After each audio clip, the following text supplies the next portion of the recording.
أعوذ بالله من الشيطان الرجيم. بسم الله الرحمن الرحيم.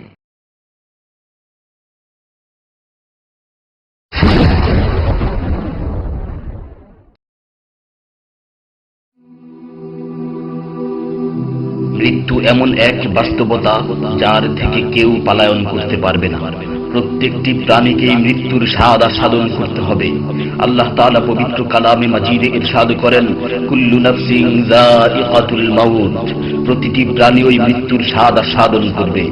কুল ইন্নাল মাউতাল্লাযী তাফিররুনা মিনহু ফাইন্নাহু মুলাকীকুম, হে নবী আপনি বলে দিন, মৃত্যু যার থেকে তোমরা পলায়ন করছো সে অবশ্যই তোমাদের সাথে সাক্ষাৎ করবে।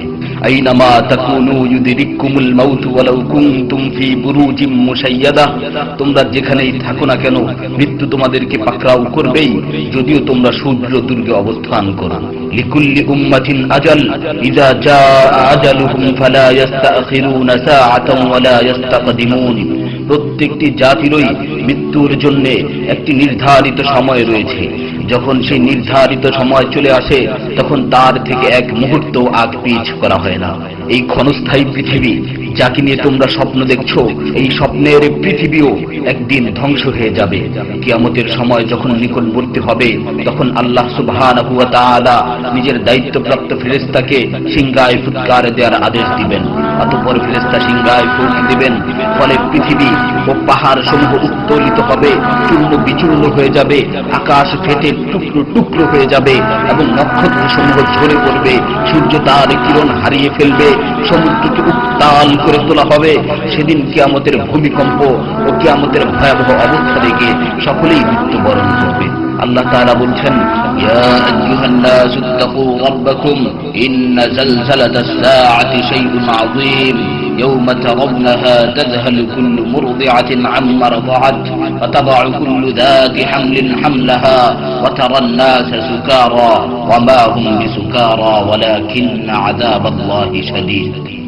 হে মানুষ, তোমরা তোমাদের প্রতিপালককে ভয় করো, নিশ্চয়ই কিয়ামতের প্রকম্পন এক ভয়ঙ্কর ব্যাপার। সেদিন তোমরা দেখবে প্রত্যেক স্তন্যদানকারিণী আপন দুগ্ধপোষ্য শিশুকে ভুলে যাবে এবং প্রত্যেক গর্ভধারিণী তার গর্ভপাত করে ফেলবে। তুমি দেখবে মানুষকে পাগলের মতো, আসলে ওরা পাগল নয়, তবে আল্লাহর আযাবই হবে কঠিন। فإذا نفخ في الصور نفخة واحدة وحملت الأرض والجبال فدكتا دكة واحدة, অতঃপর যখন সিংহায় ফুঁক দেওয়া হবে একটি মাত্র ফুঁক, আর জমিন ও পর্বতমালাকে উত্তোলিত করা হবে এবং মাত্র একটি আঘাতে এগুলো চূর্ণ বিচূর্ণ হয়ে যাবে।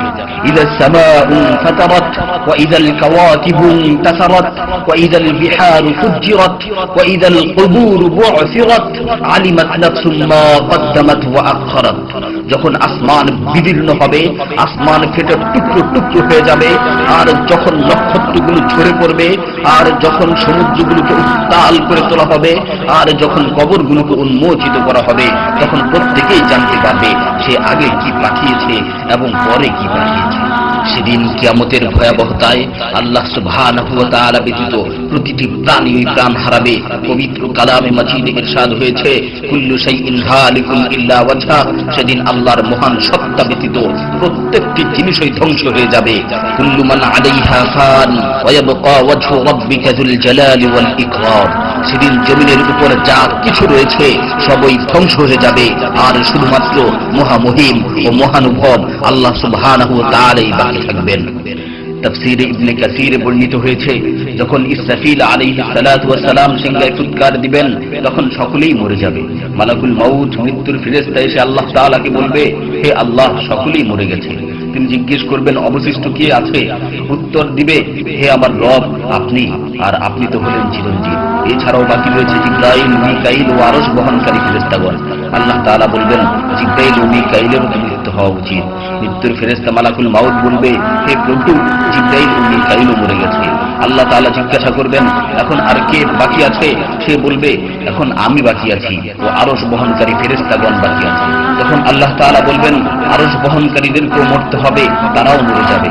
আল্লাহ তাআলা আবার জিজ্ঞাসা করবেন, এখন কে বাকি আছে? মালাকুল মাউত আজরাইল আলাইহিস সালাতু ওয়াস সালাম বলবেন, হে আমার রব, এখন আপনি বাকি আছেন এবং আমি বাকি আছি। তখন আল্লাহ তাআলা আজরাইল আলাইহিস সালাতু ওয়াস সালামকে বলবেন, তুমি তো আমার মাখলুক, সুতরাং তুমিও মরে যাও। তিনি তৎক্ষণাৎ মরে যাবেন এবং শুধুমাত্র আল্লাহ তাআলাই বাকি থাকবেন। অতঃপর আল্লাহ সুবহানাহু ওয়া তাআলা জমিনকে ভাঁজ করে ফেলবেন এবং তিনি 3 বার বলবেন, আনাল জব্বার, আনাল জব্বার, আনাল জব্বার, আমি প্রতাপশালী, আমি প্রতাপশালী, আমি প্রতাপশালী। অতঃপর তিনি 3 বার জিজ্ঞাসা করবেন, লিমানিল মুলকুল ইয়াউম, লিমানিল মুলকুল ইয়াউম, লিমানিল মুলকুল ইয়াউম, আজকের রাজত্ব কার, আজকের সার্বভৌমত্ব কার, আজকের আধিপত্য কার? জবাব দেওয়ার মতো কেউই থাকবে না। তিনি আবার উত্তর দিবেন, লিল্লাহিল ওয়াহিদিল কাহ্হার, আজকের রাজত্ব, আজকের সার্বভৌমত্ব, আজকের আধিপত্য পরাক্রমশালী একমাত্র আল্লাহ।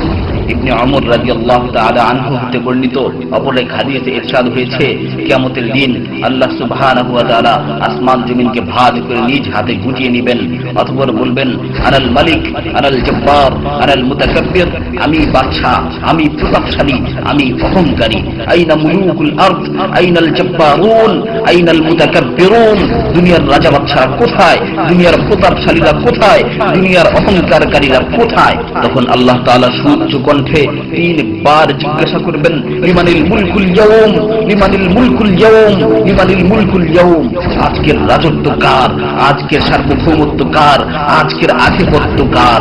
অতঃপর তিনি 3 বার উত্তর দিবেন, লিল্লাহিল ওয়াহিদিল কাহ্হার, আজকের সার্বভৌমত্ব, আজকের রাজত্ব, আজকের আধিপত্য প্রতাপশালী একমাত্র আল্লাহ সুবহানাহু ওয়া তাআলা।